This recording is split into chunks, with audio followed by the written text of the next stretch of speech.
Theories are like movie titles. What you see on the outside of a movie cover may be entirely different than what goes on within the movie.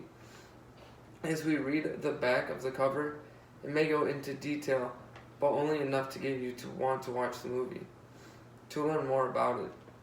Once you start to watch the movie, there may be an enemy or an antagonist that catches your eye from the start. All you know and see is that they are the bad person. You don't know anything about them or what they have been through.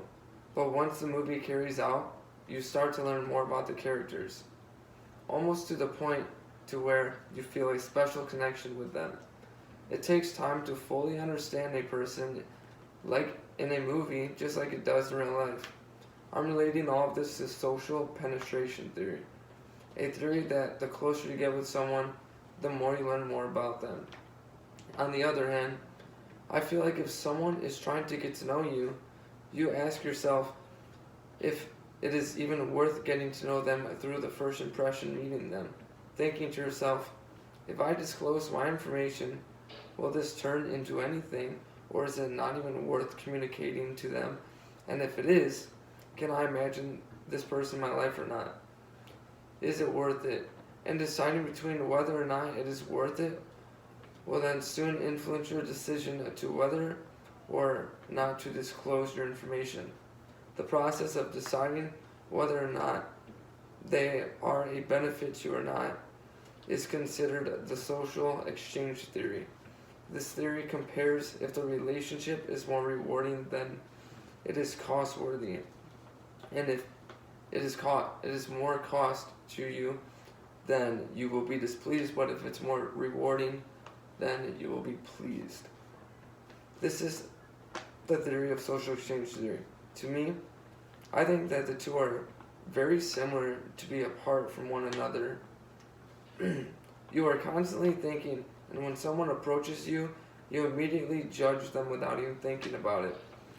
If you think to yourself that they could not benefit you, which would be the social exchange, then when it comes time to get into a conversation with them, this will influence you to hold back your information or to continue on with the conversation and see what goes on from there. So there are 4 stages in the social penetration theory. The orientation stage is the first stage, and that's just where you have commonly gestures saying hi or hello, short talk with someone. Then next is the exploratory affective stage. This is having a common friend like a classmate. And then the affective stage, where intimacy comes into play. You guys have small side jokes.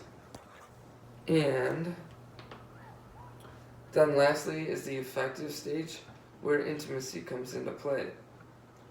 Now, if we decide that this person would be a benefit to us in the long run, then yes, we will open up. But how much opening up will that person give?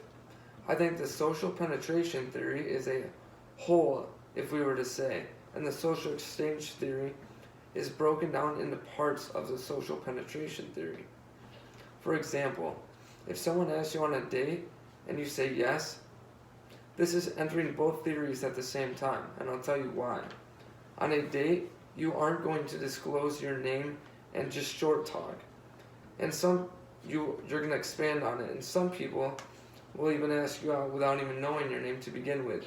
During the date, whether it's going out for dinner or going on a walk in the park, you and your partner are going to want to get to know each other more and ask more detailed questions about your life rather than what they can observe, just like in the orientation stage of penetration theory. But before you can even answer to the question of going out with them, you're going to think about whether or not they're going to be beneficial to you in your life. If you do not want anyone and just want to focus on yourself right now, you are going to give them the answer no, because it would cost more to you.